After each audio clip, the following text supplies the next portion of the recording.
जय सिया राम। राधे राधे। क्या है जी आज का विचार? भारत विचार में सबसे पहले आपका हार्दिक स्वागत और अभिनंदन द स्मिथ शो में। और सबसे पहले आपने एक काम करना है, ये लाइक शेयर सब्सक्राइब का बटन दबाइए। यूट्यूब का कंपल्शन है, हमारे ऑप्शन इसको दबाना जरूरी है, नहीं तो हमारा शो आगे नहीं बढ़ता और चैनल को बढ़ने के लिए आपका सानिध्य चाहिए।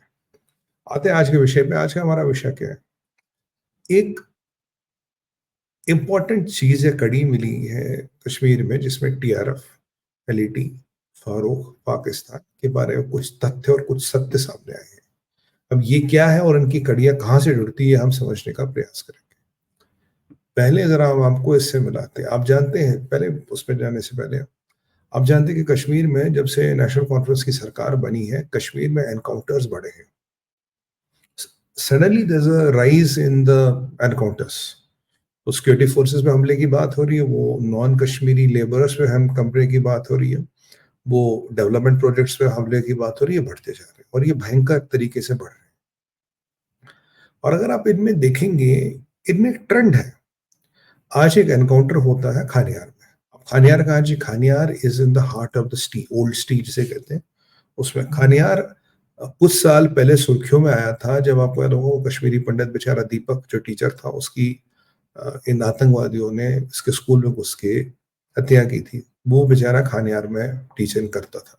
Khanyar is a very downtown area which is the centre of the city. अब खानियार में जो एनकाउंटर हुआ, यह एनकाउंटर करने के लिए जगह नहीं है। एनकाउंटर विलेजेस में होता, जंगलों में होता, पहाड़ों पे होता, there is place to fight. Khanyar में एनकाउंटर करने का मतलब है, आप मान लीजिए, मतलब कोई जैसे घंटा का टाइप एरिया होते हैं ना पुराने वाले, और मोहल्ले होते हैं, उसमें एनकाउंटर करना जहाँ भागने की जगह नहीं है। तो ये जो घंटा घर में एनकाउंटर हो, ये क्यों हुआ, इसके पीछे की कहानी क्या? पहले इससे मिलिए जरा आप। मैं आपको जरा इसका परिचय देता हूँ, जरा इसकी शक्ल देखिए। सूत्र कह रहे हैं कि भाई ये जो बंदा है, जो जो आपके स्क्रीन्स पे है, इसका मैं आपको नाम बता देता हूँ। इसका नाम है साहब, ये जो आतंकवादी है, ये मारा गया, इसका नाम है, टीआरएफ का ये टॉप कमांडर है, उस्मान मियां। ये अब कश्मीरी है या पाकिस्तानी मुझे नहीं पता। ये आज खानियार एनकाउंटर में मारा गया, इसकी बॉडी रिकवर कर ली गई है। वहां पे एनकाउंटर और भी चल रहा था। एनकाउंटर चल रहा था श्रीनगर में, एनकाउंटर चल रहा था साउथ कश्मीर में, एनकाउंटर चल रहे कहीं जगह। जहां ये आतंकवादी आपको मारा गया, वहां एक और टॉप लेवल का आतंकवादी है। उसका नाम है उस्मान ऑब्लिग छोटा वलीद, भी इसी को कहते हैं। उस्मान मियां छोटा वलीद भी इसी को कहते हैं। दो आतंकवादी जो साउथ कश्मीर में एनकाउंटर चल रहे थे, वहां मारे गए। एक अभी चल रहा है। अब ये जो है ये बेसिकली ये टीआरएफ वीआरएफ कुछ नहीं, एलईटी है। ये एलईटी का कमांडर था कश्मीर से, जिन्होंने फिर टीआरएफ बनाई। और जो टीआरएफ का कमांडर है सजाद कुल, ये जो पाकिस्तान में बेस्ड है, ये उसका बहुत करीबी माना जाता है। और ये हमारी सिक्योरिटी फोर्सेस के लिए एक बहुत मेजर सक्सेस है, इसका एलिमिनेशन। तो बेसिकली इसके एलिमिनेशन से जो टीआरएफ बेसिकली कुछ नहीं, टीआरएफ एलईटी का ही पार्ट है, जो मैंने आपको पहले भी समझाया था। इन्होंने अपने नाम बदल बदल दिए इसको। ये बहुत दिनों से घूम रहा था, ये एलईटी का भी पार्ट था। इसका जो साजिद गुल है, जो पाकिस्तानी, जो उसका हैंडलर था, ये उसके साथ मिलकर ये काम करते थे। अब खानियार में क्या हुआ, ये आपको दिखा देता हूँ। खानियार एनकाउंटर की 2 वीडियोस दिखा देता हूँ। जब ये खानियार एनकाउंटर में एक बिल्डिंग पे होल्ड थे, ये निकल नहीं रहे थे, वहां से गोलाबारी चल रही थी। तो हमारी सिक्योरिटी फोर्सेस ने 2 काम किए, जो मैंने काफी रिकमेंड किए थे। हमारे यहाँ फ्लेम गन यूज किए जाते थे, जिनका बीच में यूज बंद हो गया था, क्योंकि flame gun is a very effective हथियार। और जिसपे फ्लेम गन जलती लगती है, तो आदमी के अगर हाथ में AK-47 होगी, तो उसका बैरल जो होती है वही बचती है, बाकी कुछ नहीं बचता। It's few thousand degrees of heat.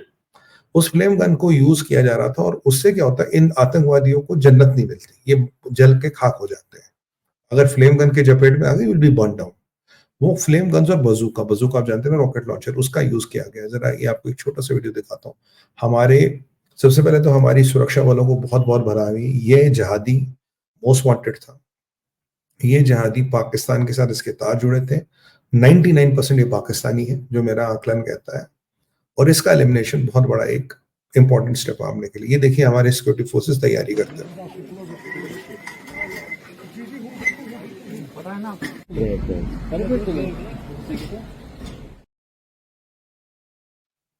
Drones की मदद की गई, फ्लेम गन्स और बजूका की। और जब बजूका और का यूज और फ्लेम गन्स का यूज किया गया, बिकॉज फ्लेम गन बहुत इंपॉर्टेंट वेपन है इन जहादियों के अगेंस्ट। अब देखिए, जब देखिए फिर क्या होता है। ये खानियार का वीडियो है जहाँ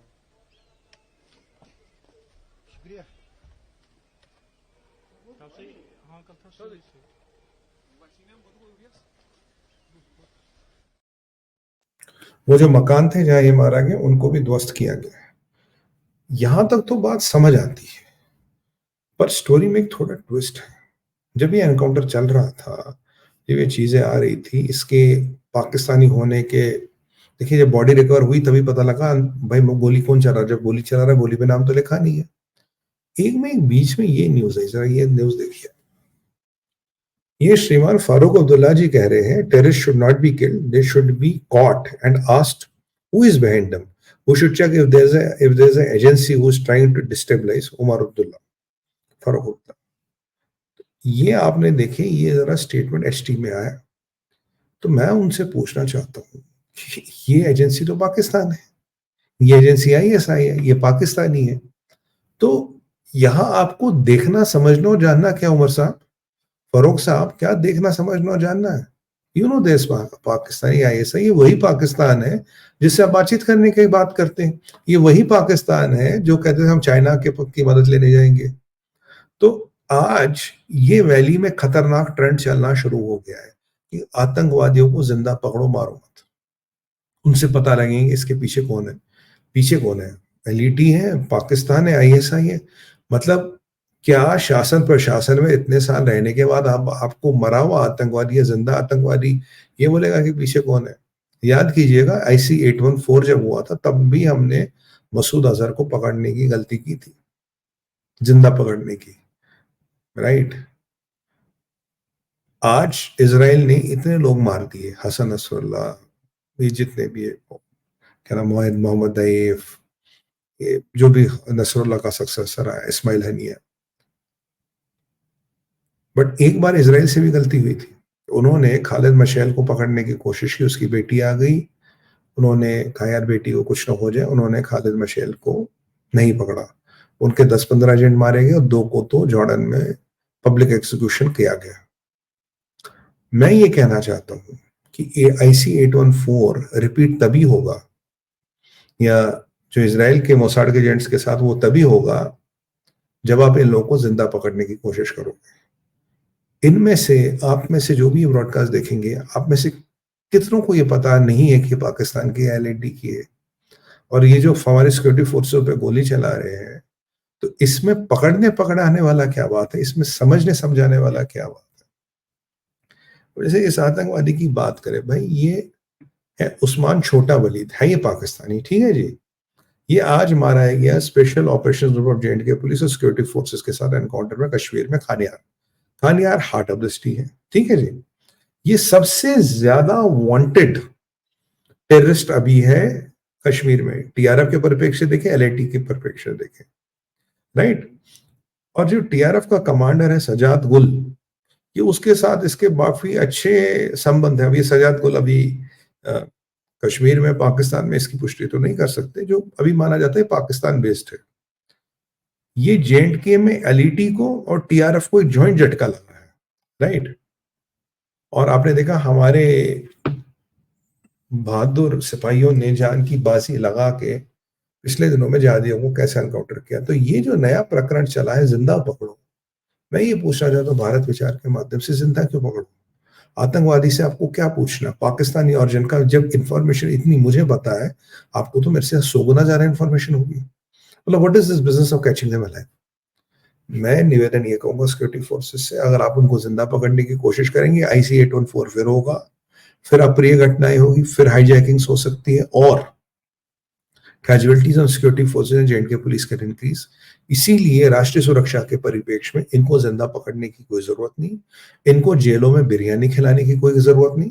हमने कसाब को पता नहीं कितने लाख रुपए की बिरयानी खिलाई। तो ये बिरयानी खिलाने का और जिंदा पकड़ने का प्रकरण छोड़िए, इनको इनके जन्नत जल्दी से जल्दी रसीद कीजिए। DTS सर्विस है, डायरेक्ट टू हूर सर्विस जो है, उस पर इनके टिकट फौरन से बेशतर बुक कराइए। मेरे को ये नया डेंजरस ट्रेंड समझ आया। आज का वीडियो बनाने का ये मतलब नया डेंजरस ट्रेंड, क्योंकि ये पाकिस्तान का सबसे बड़ा एसेट था। पाकिस्तान इसको जिंदा चाहता था, पाकिस्तान चाहता था ये जिंदा रहे, मरे ना, क्योंकि बहुत कम ऐसे आतंकवादी जो इस लेवल तक पहुंचते हैं। ये टीआरएफ, एलईटी, पाकिस्तान और ये जो विचारधारा है, कहीं ना कहीं आपको क्या कन्वर्ज होती नजर आ रही है, या कहीं ना कहीं आपको इसमें कोई समन्वय दिख रहा है? क्या आपको ये तो नहीं लग रहा कि ये विचारधारा इतनी मिली जुली क्यों है? और जो पाकिस्तान अब टूटने बिखरने के कगार पे आ गया, 2-3 महीने में आपको विजिबल क्रैक्स दिखेंगे। आज भी 16-17 पाकिस्तान के सिपाही टीआरएफ वालों ने जख्मी कर दिए, उनमें से काफी क्रिटिकल बताए जाते हैं, जो सॉरी टीआरएफ नहीं, टीटीपी वालों ने, टीडीपी वालों ने अभी जख्मी किए हैं, तो अब उनमें से काफी जख्मी बताए जाते हैं। इसके पीछे की कहानी क्या है? आखिर क्या भारत और भारत के निवासियों को ये सवाल नहीं जानना चाहिए कि जब से सरकार बनी है अटैक्स क्यों बढ़े हैं, फौज पे कैजुअलिटीज क्यों बढ़ी है? अगर ये सब हो रहा है, इसके पीछे क्या? और आप ये मत भूलिए, बैकग्राउंड में एक आईएसआई का नया चीफ ने ज्वाइन किया है, जो नदीम अंजुम का रिप्लेसमेंट है।